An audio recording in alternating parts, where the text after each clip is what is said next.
আসসালামু আলাইকুম। দেশ বিদেশ টিভি থেকে হুসেন বলছি, আমার চ্যানেলে সবাইকে স্বাগত। এই যে ছাত্ররা, বৈষম্য বিরোধীরা একটা নতুন পার্টি করেছে, সেটা হলো নাগরিক পার্টি। এখন আমি বুঝতেছি না যে এরা কি সব সময় একটা ইস্যু তৈরি করে আলোচনায় থাকতে চায়, মানে ব্যাপারটা সেরকম কিনা। কারণ নতুন পার্টি করেই তারা দেখা গেল 5 স্টার হোটেলে ইফতার পার্টি দিতেছে, কোটি টাকা খরচ করতেছে। যারা কয়দিন আগে টিউশনি করে চলতো, মানে এরা এত টাকা পয়সা পায় কোথায়, এগুলো নিয়ে সরব আলোচনা। এখন এইটা কাটতে না কাটতে এখন আরেক আলোচনার জন্ম দিয়েছেন আমাদের হাসনাত আব্দুল্লাহ। ফেসবুক স্ট্যাটাসে এসে একদম রাজনীতি গরম করে দিচ্ছেন। তিনি বলতেছেন যে সেনাবাহিনী তাদেরকে প্রস্তাব দিচ্ছে যে শিরিন শারমিন, সাবির হোসেন চৌধুরী, তাপস এদের নেতৃত্বে আওয়ামী লীগ দাঁড় করাবে, তারা যাতে এগুলো মেনে নেয়। বিকল্প আওয়ামী লীগ, যারা ভুলের জন্য ক্ষমা চাইবে, শেখ পরিবার থাকবে না, বঙ্গবন্ধু থাকবে, ইত্যাদি ইত্যাদি।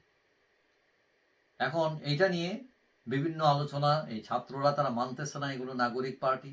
তারা তীব্র প্রতিক্রিয়া দেখাচ্ছে, মিছিল করছে, সংবাদ সম্মেলন। জামাত বিএনপি তারাও বক্তব্য দিচ্ছে। মোটামুটি এখন রাজনীতি জমে উঠেছে এই রোজার মধ্যে। কিন্তু এখনো কিন্তু সেনাবাহিনী এটাতে কোনো প্রতিক্রিয়া দেখায়নি। তারা আসলে এগুলো বলেছে কিনা বা বললে কেন বলেছে, এগুলোর কোনো ব্যাখ্যা। এবং এই বৈষম্য বিরোধী যারা নাগরিক, তারা বলছে যে সেনাবাহিনী রাজনীতিতে হস্তক্ষেপ করছে, এইটাও দাবি করছে তারা। এদিকে ইউনূস সাহেব বলছিলেন যে আওয়ামী লীগ নিষিদ্ধ, হ্যাঁ, এটা সরকারের এজেন্ডার মধ্যে নেই। এখন এটা নিয়েও নিন্দা জানাচ্ছে তারা। এখন সবকিছু মিলিয়ে বোঝা যাচ্ছে যে পরিস্থিতি ঘোলাটে হয়েছে। এখন এই যে নাগরিকরা, তারা কিন্তু আগে আওয়ামী লীগকে তো রীতিমতো চোখ রাঙাইতেছে, বিএনপিকেও রাঙাইছে, এখন সেনাবাহিনীর দিকেও চোখ রাঙাইতেছে। মানে তোমাদের এইসব পরিকল্পনা, আওয়ামী লীগকে পুনর্বাসন, এগুলো করতে দেওয়া হবে না, সাবধান। এখন নাহিদ ইসলাম, নাগরিক পার্টির নেতা, তিনি বলছেন যে আওয়ামী লীগ বিষয়ে সিদ্ধান্ত নেয়ার এখতিয়ার সেনাবাহিনীর নেই, কোনো সংস্কারের এখতিয়ারও তাদের নেই। বিচার প্রক্রিয়া মানে ধীরগতি চলতেছে বলে তিনি সরকারের উপর অভিযোগ করেছেন এবং নির্বাচনে আওয়ামী লীগের অংশগ্রহণের বিরোধিতা করছেন, তারা নিষিদ্ধ দাবি করছেন। এখন প্রশ্ন হচ্ছে, হাসনাত আব্দুল্লাহ সেনানিবাসে কেন গেলেন? স্বেচ্ছায় গেলেন নাকি তাকে ডেকে নেওয়া হয়েছিল তাদের 3 জনকে? এবং ঊর্ধ্বতন কর্মকর্তাদের কথা তিনি বলছেন, যাদের সাথে তাদের কথা হয়েছে, এই ঊর্ধ্বতন কর্তৃপক্ষ কারা সেটাও প্রকাশ করেন নাই। এখন হাসনাত আব্দুল্লাহ অভিযোগ করেছেন যে আওয়ামী লীগ পুনর্বাসনের ষড়যন্ত্র চলছে এবং প্রতিহতের ডাক দিয়েছেন এবং সেনাবাহিনী রাজনীতি থেকে হস্তক্ষেপ করছে বলেও অভিযোগ করছেন।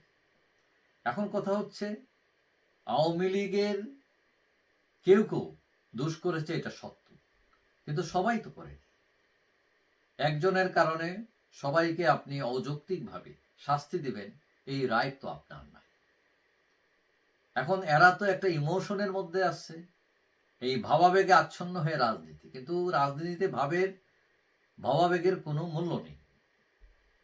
এখন তারা যেহেতু চোখ রাঙাইতেছে, তারা কয়দিন টিকতে পারবে? তারা আসছেই তো সেনাবাহিনীর ব্যাকআপে।